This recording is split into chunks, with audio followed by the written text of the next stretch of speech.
જય વારંવાર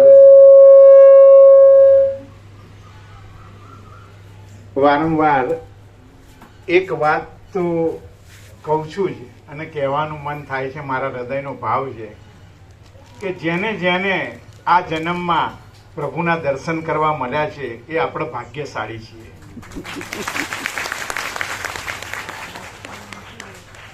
ખૂબ મોટું ક્ષેત્ર છે આધ્યાત્મનું અને કોઈ કમી નથી રાખી. એટલા ગુરુઓ છે, એટલા ઉપદેશકો છે, એટલા ફિલોસોફરો છે,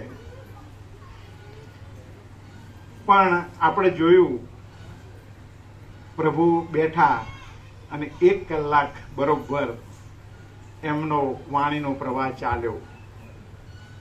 એની અંદર અત્યંત સૂક્ષ્મ અને શુદ્ધ બુદ્ધિથી જો અવલોકન કરીએ ને તો કોઈ પણ જગ્યાએ ક્યાંય થોડું દ્વૈત નથી આવ્યું.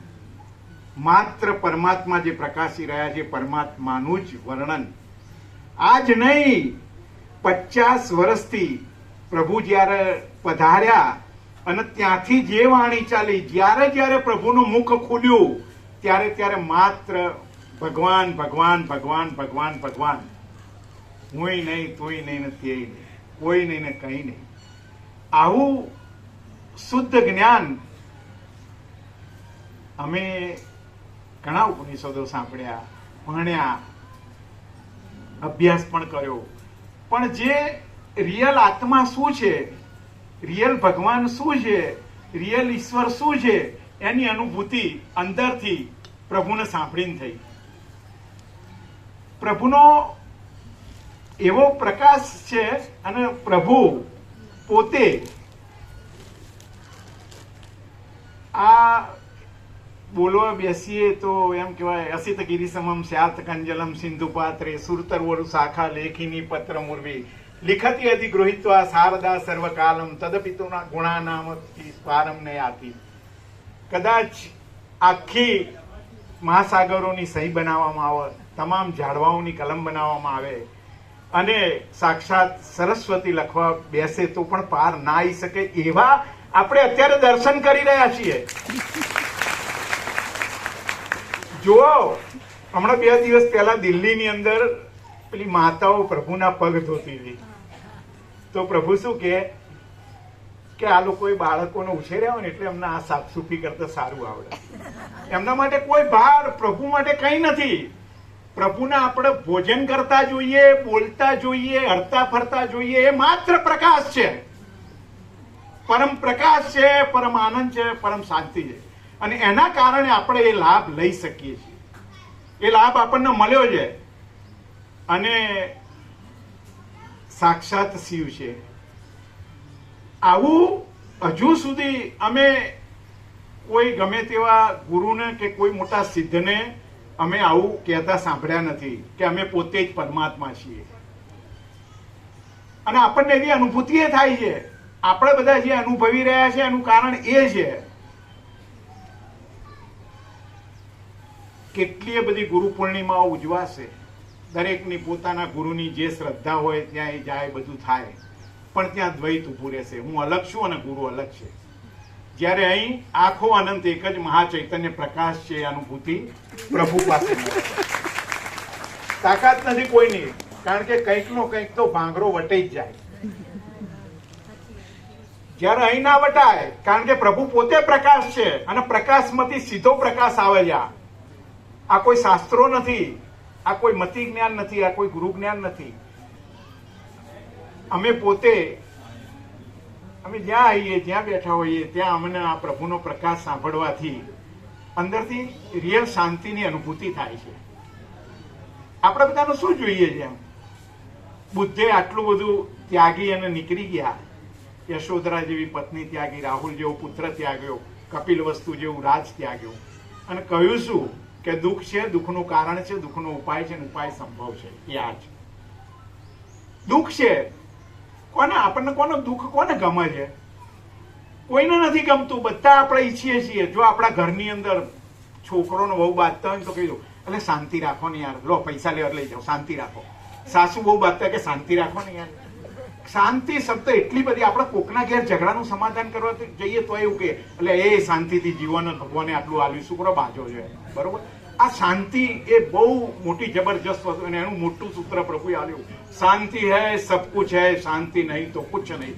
અને એ શાંતિ એ જ આ પરમ પ્રકાશ, એ શાંતિ એ જ આ પરમ જ્ઞાન, એ શાંતિ એ જ આ પરમાત્મા કહીએ, ઈશ્વર કહીએ, ભગવાન કહીએ, જે પ્રભુ જોડેથી આપણને અવિરત રીતે મળ્યા કરે છે.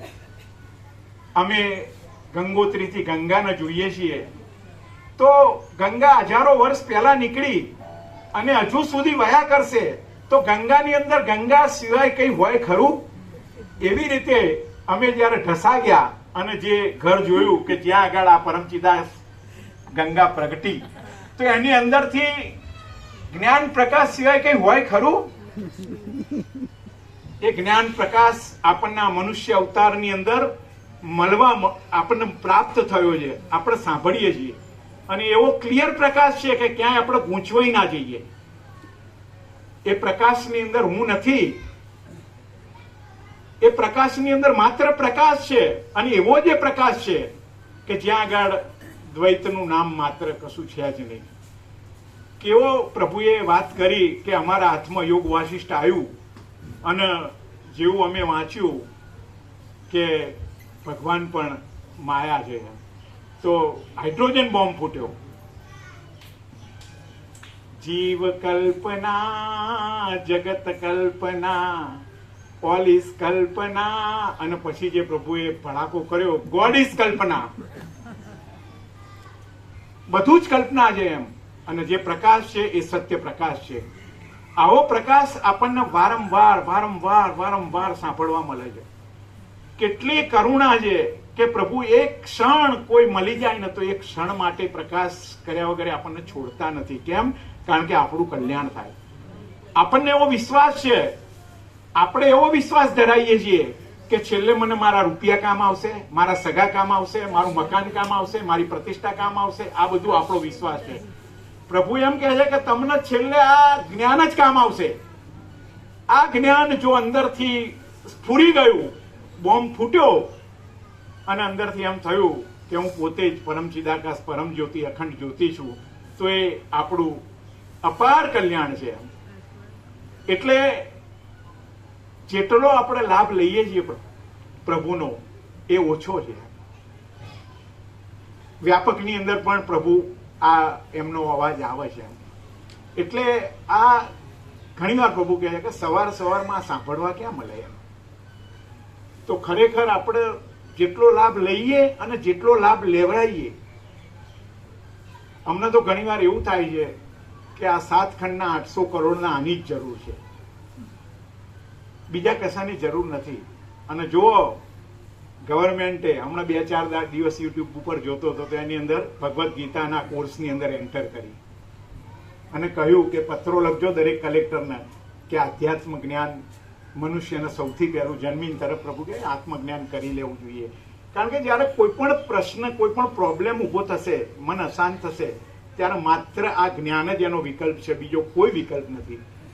એટલે કહે છે ને, 2 ઘેટા ઝઘડશે તો બળવાન ઘેટું જીતી જશે. એની અંદર જો આ બળવાન હશે, આ આત્મ તત્વનું જ્ઞાન, આ પ્રકાશ આપણને બળવાન હશે, તો એ મન માંકડાને હરાઈ દેશે. એટલે વારંવાર વારંવાર વારંવાર આપણને જે આ લાભ મળે છે, કેવો પ્રભુ લાભ આપે છે. કરુણા, એકલી કરુણા છે એમ કે ભાઈ કોઈ જીવ એવો રહી ના જાય. અને એ પાછું બીજે બધાથી પાછું અલગ છે એમ. બીજે જે છે એ નથી એમ, બરોબર. અહીં કોઈ માયાની વાત નથી, અહીં કોઈ ધનનું મહત્વ નથી, અહીં કોઈના માનનું મહત્વ નથી, અહીં કોઈ સ્પેશિયલ નથી. દુનિયાના પ્રભુ કે 5 બ્રહ્મ રાક્ષસો, બરોબર, એનું આ કામ નથી આ જ્ઞાન. તો આપણે બધાને ખરેખર આ વશિષ્ઠ જ્ઞાન પ્રકાશ, પ્રભુએ આખી ઉપનિષદોની, બ્રહ્મસૂત્રની બધી વાત કરી એમ, બરોબર. અને પછી કહ્યું એમ કે વશિષ્ઠ એની અંદર વિશેષ છે કે જ્યાં કોઈ પણ પ્રકારનું દ્વૈત નથી રહેતું અને શુદ્ધ પ્રકાશ છે ને એ પ્રકાશ સ્વરૂપ આપણે પોતે છીએ. અને અત્યારે હાલ આપણને એમ લાગે કે આ બધા બેઠા છે, આ મંડપ છે, પ્રભુ બેઠા છે, આ છે, એવું બધું કશું નથી. અહીં માત્ર પ્રકાશ પ્રકાશી રહ્યો છે. અને એ આ એક વચનામૃતો જે પ્રભુના છે ને એ વાંચવાના. એકેય વચનામૃતની અંદર માત્ર પ્રકાશ સિવાય કશાના દર્શન થતા નથી. બરોબર?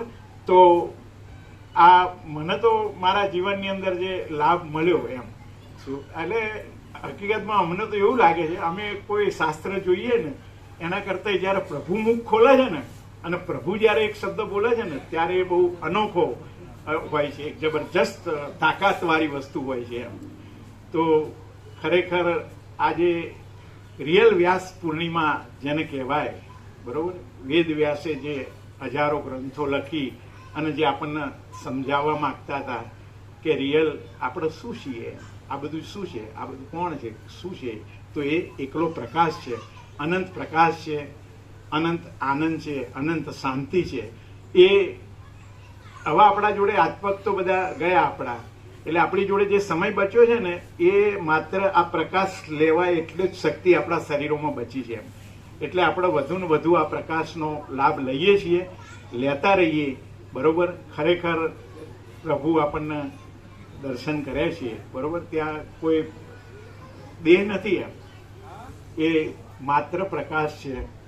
સાક્ષાત શિવ સ્વરૂપ કહીએ છીએ, ઈશ્વર કહીએ, ભગવાન કહીએ, એ જ છે. એ કોઈ વ્યક્તિ નથી. એટલે એક કહે છે પ્રભુ, એક અસ્તિત્વ વ્યક્તિત્વ વગરનું, કેન્દ્ર વિનાનું અનંત, એ જ છે. અને એ ભગવાનને કહીએ, આપો દ્રષ્ટિમાં તેજ અનોખું, સારી સૃષ્ટિને શિવરૂપ દેખું. ઓમ ઓમ ઓમ.